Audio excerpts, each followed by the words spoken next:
بل الإنسان على نفسه بصيرة. We've all been there, haven't we? You know that immediate rush when someone praises your work, or maybe that sinking feeling when criticism hits? It often feels like our self-worth is just tossed around by what other people think. Today on the deep dive, we're actually going way back, looking at some ancient wisdom that gives a surprisingly, well, modern take on handling praise and blame. We're going to dig into this idea of an indifferent self. And just to be clear, indifferent doesn't mean cold or like you don't care at all, not at all. It's more about building this inner resilience, this kind of peace, so that external opinions don't completely rock your boat, good or bad.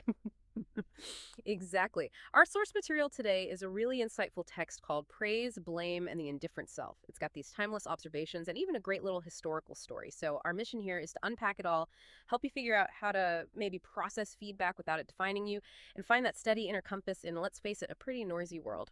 Okay, so let's jump right in. The text starts with this really powerful point about words. It says something like, the praise of the truthful will not benefit you if they praise you for something that is not in you. Right. And then the flip side.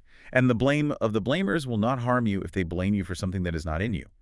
That kind of goes against how we usually react, doesn't it? Yeah. We tend to just absorb everything. It really does. And what's fascinating is how it immediately shifts the focus. It's not about who's speaking or even how strongly they feel. It's about, well, is it true? Does it align with what's actually inside you? So if someone praises me for, say, being incredibly patient, but I know I was actually gritting my teeth the whole time, that praise doesn't really land. According to this, no. It's sort of hollow because it's not reflecting a genuine quality in you. The power isn't in the words themselves, but in their resonance with your inner reality. It puts the responsibility back on self-knowledge. Okay, I see. And the blame part. If it's unjust, if it's about something that isn't actually part of who I am, Yeah. you can't really touch me. Like a shield. That's the idea. It nullifies the external impact. Now, obviously, that requires a pretty strong sense of self-awareness to begin with, right?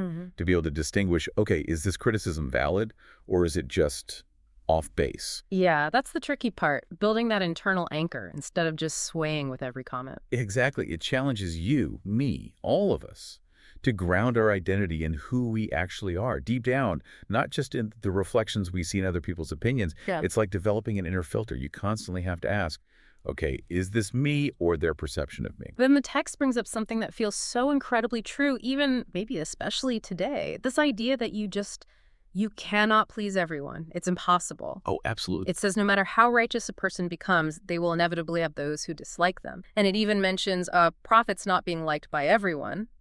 And then the other side. And no matter how wicked a person becomes, they will inevitably have those who love them.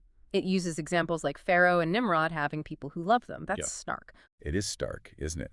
But think about the freedom in that. If you internalize that, it kind of absolves you from this exhausting quest for universal approval. It's like trying to herd cats, Ha! Yeah. The text uses these extreme examples, figures we see as purely good or purely evil, and even they had divided opinions. So the implication is, if these figures at the absolute poles couldn't get everyone on side, why on earth should we expect to? It sounds liberating intellectually, but emotionally it's tough. We're sort of wired for social connection, for approval. How do you really take that on board without just becoming cynical or like totally cut off? Well, I don't think it's about cynicism or cutting yourself off. It's more about understanding the subjectivity of it all. People see things through their own filters, their biases, their loyalties. What you see as standing up for something, someone else might see as stubbornness. Right. Knowing that helps you realize that diverse opinions are just normal. They're part of the deal. And trying to eliminate them isn't just futile. It might actually mean you're not really, standing for anything significant. Maybe universal agreement isn't even desirable. Which actually leads perfectly into this great story the text shares. It's about Mutarrif ibn Abdullah asking the famous scholar Imam Malik a very direct question. Yes, it's a fantastic anecdote. He just asks him, what do people say about you? Straight up, how does someone like Imam Malik, this hugely respected figure, handle that? His answer is so grounded, so real. He basically says, look, as for the friend, he praises you, and as for the enemy, he criticizes you. Simple as that. Yeah. And then he adds this little gem. People have always been like that. It's just acknowledging human nature, right? The bias inherent in relationships. But then comes the really interesting part, the warning. What's the warning? Malik says, but we seek refuge in God from the agreement of all tongues. Wait, seek refuge from agreement? Why? Isn't universal praise like the dream? Why would you want to avoid that? It's profoundly counterintuitive, isn't it? But think about it. If everyone, literally everyone, agrees about you, whether it's all praise or all blame, might that mean something's off? How so? Well, could suggest you're maybe living in an echo chamber, or you're not really challenging anyone, including yourself. If there's absolutely no dissenting voice, no critical perspective, are you seeing the whole picture? Okay. Like you're messing blind spots. Exactly. Or maybe you're just surrounded by people who only tell you what you want to hear. Complete agreement can be a sign of stagnation or a lack of critical engagement. That healthy friction, that difference of opinion, is actually vital for growth, for self-awareness. So the warning isn't necessarily that praise is bad, but that unanimity might be suspect. It's a call to maintain that critical lens, even when the feedback is glowing. Precisely.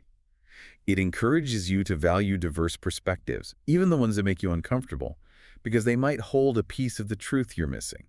It's about intellectual humility, really. So the anecdote gives us this framework. Expect divided opinions. That's normal. But maybe raise an eyebrow if it's all one way. It's not about shutting down feedback, not at all. It's about becoming a more discerning listener, assessing the source, the message, how it fits with your own self-understanding, rather than just having that knee-jerk emotional reaction, putting on your critical thinking hat, Okay, so let's try and pull these threads together. The text wraps up by saying, essentially, it is impossible for all people to praise you and for you to be joyful, or for all people to blame you and for you to despair. So how do we actually build that inner steadiness day to day? Well, that's the heart of cultivating this indifferent self we talked about, not swayed by every little gust of wind. The key instruction comes right at the end. So process what they say, but remain inwardly steady. Process but remain steady. Okay. It's not about ignoring things. You listen, you acknowledge, you reflect. Is there something useful here? Is there a grain of truth? But crucially, you don't let it hijack your emotions or define your core worth. So it allows for learning, for growth, but without that awful emotional roller coaster of constantly needing validation or feeling crushed by criticism. Exactly. You become more of a student of the feedback and of yourself, rather than like a puppet dancing to everyone else's tune. You know, this whole deep dive, it feels less like ancient history and more like a really practical toolkit for resilience right now. Imagine actually feeling that sense of inner stability, regardless of the chatter outside. It's empowering. Yeah. Building that stronger sense of self lets you engage with the world more thoughtfully without getting knocked over by every opinion. Yeah, that's a kind of freedom, isn't it? It absolutely is. And again, that indifference isn't apathy. It's not checking out. It's engaging from a place of strength, of inner security, rather than constant vulnerability. You can still care, you can still strive, but you're not defined by the immediate reaction.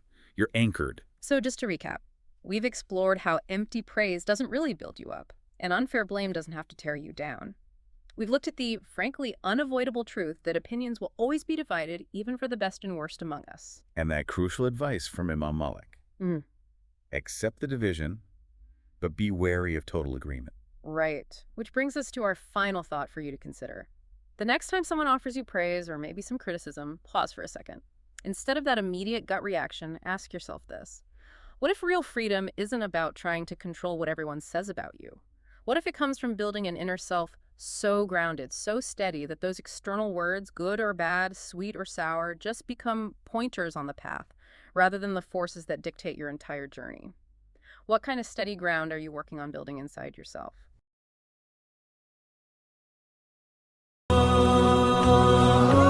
أنت نور الله فجرا جئت بعد العسر يسرا ربنا أعلاك قدرا يا إمام الأنبياء